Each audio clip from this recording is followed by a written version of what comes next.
Is it ever too late for a parent to change the way they're interacting with and parenting their child? It's a powerful opportunity for parents to take that moment to heal and to say, you know what? I may see it differently, but I hear you.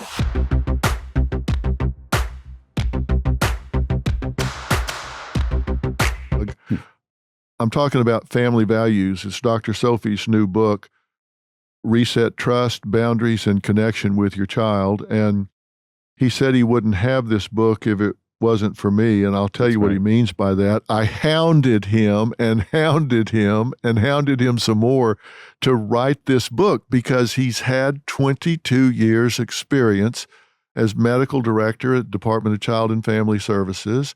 He's had decades experience as a board certified and licensed child psychiatrist, adult psychiatry as well. But in working with families, I just felt like one of us was going to have to write a book about this right now. And so I said, you write the book and I'll write the foreword. But I really did. I hounded you to write this book, as you know.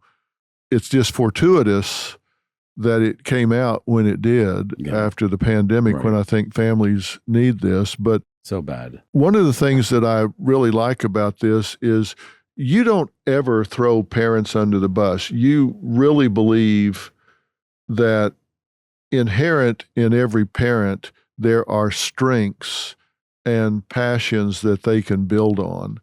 In chapter 3 of the book, you really walk parents through identifying what their strengths are, what they're really good at as a parent. Even if they think they're a bad parent, you think there are some things they do well and they need to identify those. Absolutely. Why do you think that's so important? Because I didn't walk into one home at DCFS in the middle of the night or in the daytime or whatever time we were called out to a home where I didn't see a parent who loved their child on some level.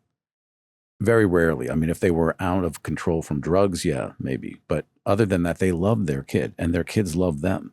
The heartbreak was taking them apart. And every kid found their way back somehow, whether we put them over here or over there. So I saw that, and that's a strength. At the very least, that's a strength. The power we have, that I don't think sometimes we forget, is those everyday little moments that you said, taking the deep breath with our kids, being able to just say, it's okay, we're going to get through it. Maybe there's a positive mantra we can come up with.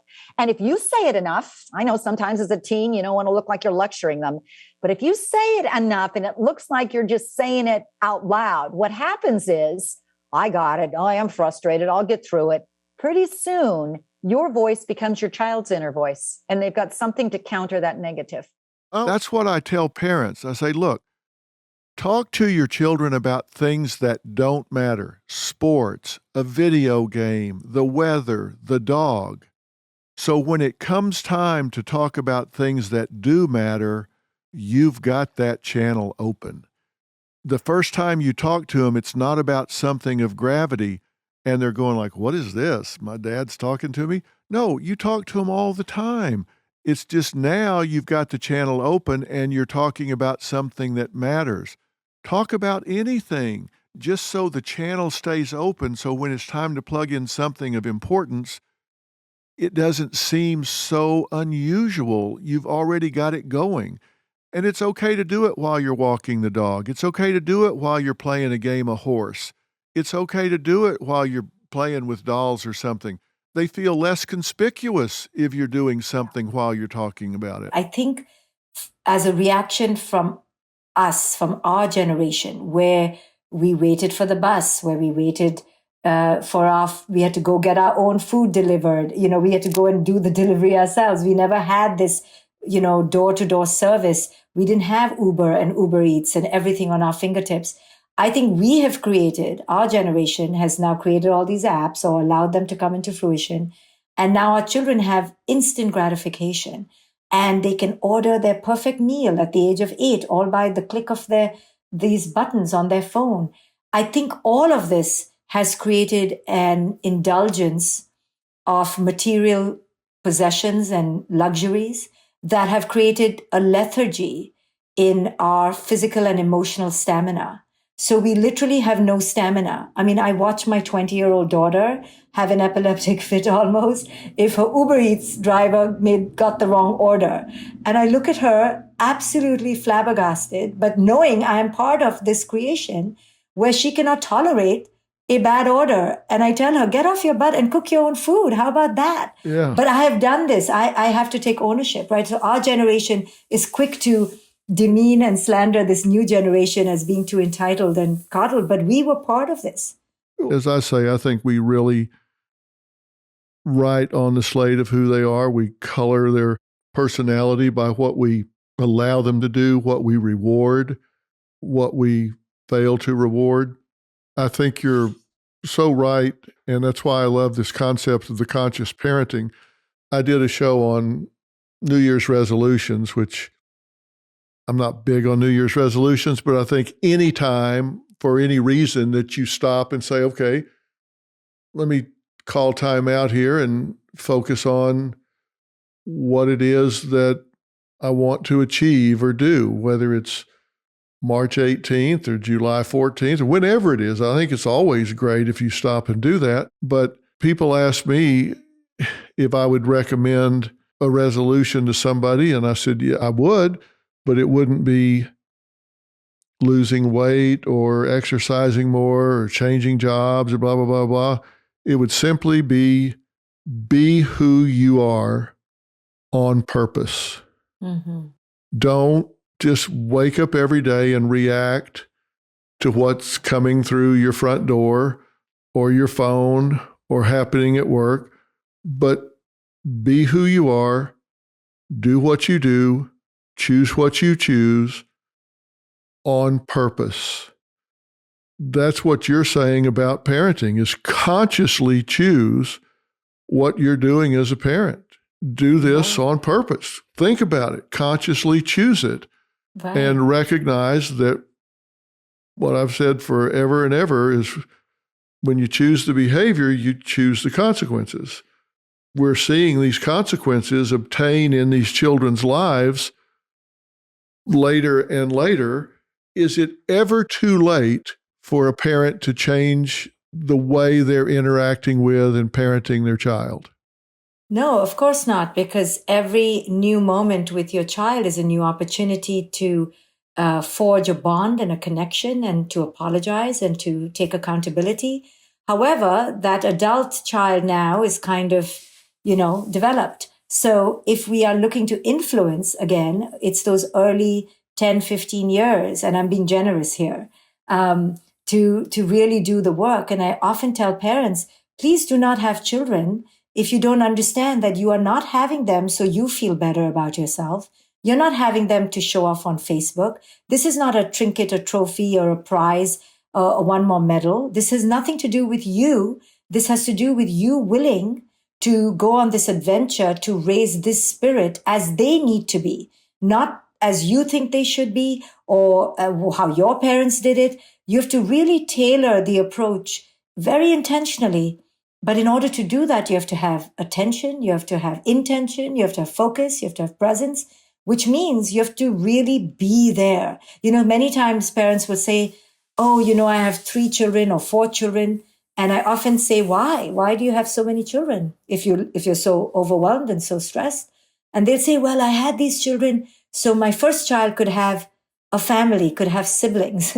Never mind it's mayhem in the house and the first child couldn't, be bothered with the other children. Now the parent is in a tizzy because these children don't get along. And I often tell parents that we start the parenting journey on such a misconception. You're not having children for any reason. It shouldn't be for any reason except that you've decided that you're willing to raise this being as they need to be. Don't do your older child a favor. Don't do your grandparents a favor. Don't do your husband a favor or your partner. Do it because you understand what it takes. And what it takes is, it's not going to be pretty for your ego. It has to be for that child's essence. Yeah. And then I think another thing parents really need to do is model the behavior they want to see. You can't just tell your kids you want them to talk about their mental health. You want them to be balanced while you're working 40 hours a day and not sleeping, screaming at your partner, and modeling all the behaviors you don't want them to have. You really, if you want your kids to have mental health, as difficult as it is in today's society where mental health isn't prioritized and it's not affordable in a lot of ways, right, for families, Go outside and take a family walk and make sure it's something you do, even if they push back. Because the second you give in on a boundary, a kid learns how to manipulate you. Being a child is really just trying to figure out how to manipulate parents into doing what you want. And if you don't have boundaries for what you are prioritizing as mental health, well, of course they're going to get out of it. Whether you're staying home and you're taking care of your children, or you're out and you're the CEO of something, or whatever you do, it has to have purpose. You need purpose. Yeah. And if you're a working parent and you're working outside the home, you've got to strike a balance and understand I'm working for a reason here. Right. To provide for my family. I'm not going to feel guilty about it. I'm going to give myself permission to do this. It's for a meaning and a purpose. And when I'm done, I'm done. And then I'm going to go and focus. And hopefully they enjoy that time that they're spending doing it. They're not bitter. They're not angry. They're not coming home with resentment. Yeah. The first E is for eating. And it's the importance of nutrition, of course. This is for the parent and the child, because if you don't have good nutrition, again, physiologically, you're not going to be where you need to be in terms of frustration tolerance, durability. Right. It's going to disrupt your sleep. Your blood sugar is going to make a child act out of control when they're hypoglycemic. Yeah. Many times kids don't have lunch and they're out of control, and parents don't understand that. They didn't even eat their lunch. And then emotional expression is the other E. And you say, for a parent to be emotionally healthy, they've got to really turn their ear inward and be in touch with their thoughts and their feelings. Correct. And find an appropriate way, not yelling, not screaming, not stuffing down, but an appropriate way to give their feelings a voice. Right. I tell parents, you should have 50% come from your head, 50 from your heart, and it should meet and come out your mouth. Everything has to have a thought and a feeling, and communicate it, deal with it. And show your children by role modeling. That's how you emote.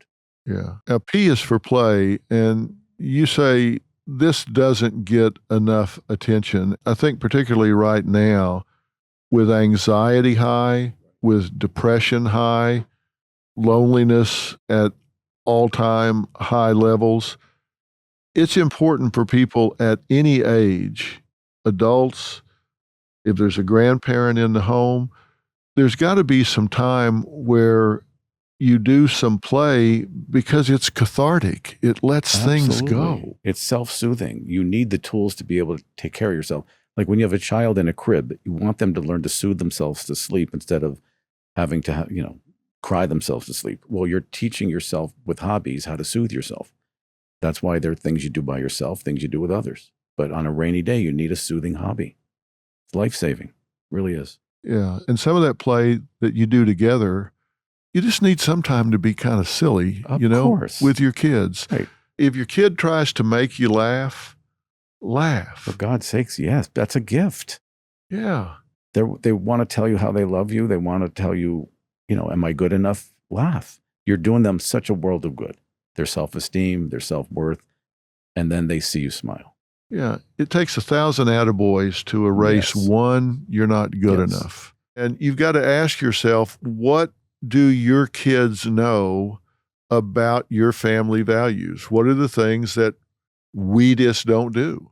And I don't think many parents have an answer. That's why we wrote this book, because they can certainly do some inventory and make some, and for the rest of their lives have great family values to instill and pass on. I think a lot of people maybe know those things or have those things. They just haven't inventoried and articulated them. Yes, I agree. I think you really are going to cause people to do that when you get into Chapter 9 talks about role modeling. Chapter 8 talks about communicating and connecting. Chapter 7, the 5 essentials of your new family portrait. That's where you get into all those things. And I think most people are going to find, I do know those things. Right, they do. We just haven't really acknowledged them out loud because we make life decisions. Every day. Life decisions are things that you make and then you just embrace them. Like most people make the life decision that they don't steal. So they might get up in the morning and say, oh man, running late for work and I need a little cash. Do I want to rob that 7-Eleven Right. on the corner or stop by the ATM? They don't have that discussion with themselves because they've made the life decision, I don't steal. Right. So they don't have to debate that. They just go to the ATM. Right. And they've instilled that in their children. Yeah. You're causing them here to say, let's write some things down and make Right. sure that we acknowledge that because kids take pride in that. Absolutely. And parents sometimes think that they don't have, value, but they're huge family values that you've just assumed Yeah. and taught. But they're of value. Yeah, I grew up in sports, and so we learned some of those things in sports. Yeah.